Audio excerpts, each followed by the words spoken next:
common cold. The common cold refers to an illness that affects the respiratory tract.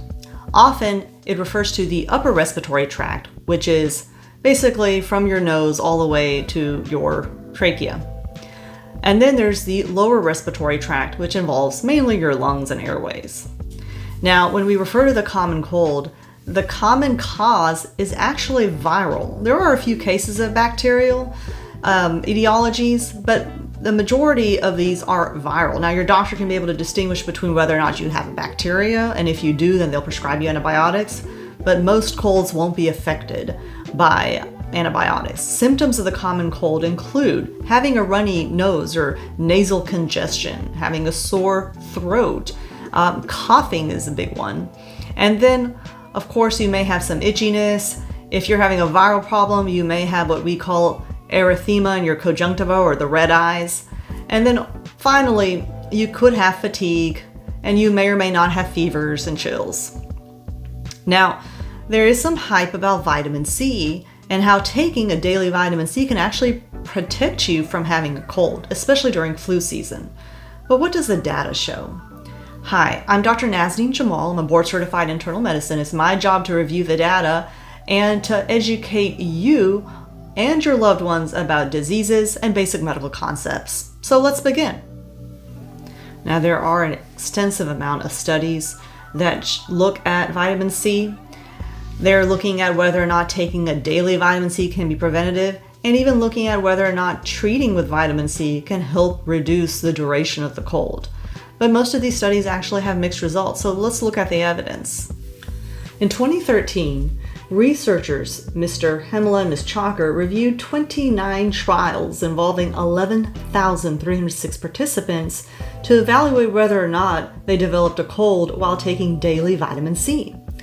5 of the trials involved participants engaged in high-intensity exercise, such as marathon runners, skiers, and soldiers on subarctic expeditions. The subarctic explorers were found to have the best reduction in cold development when they took a daily vitamin C. However, the rest didn't really show any improvement or benefit in taking vitamin C.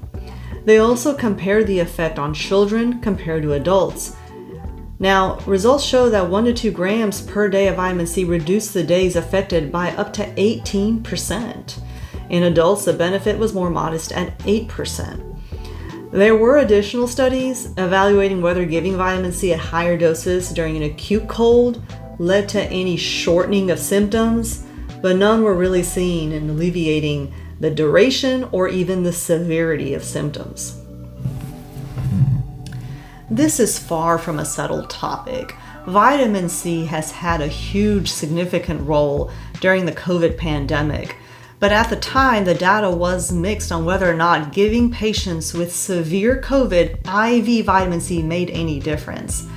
Usually, the studies involve vitamin C from anything to simple colds to full-blown sepsis. Taking a vitamin C every day may or may not be helpful to you.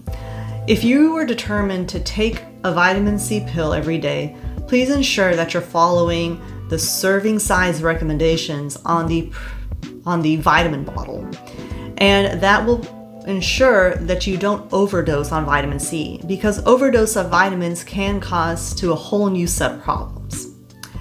As the research continues to evolve, we will determine whether or not vitamin C really does make any difference. During my time of managing COVID in the hospital, we found mixed data regarding IV infusions of vitamin C to patients with very serious ICU needed COVID illness.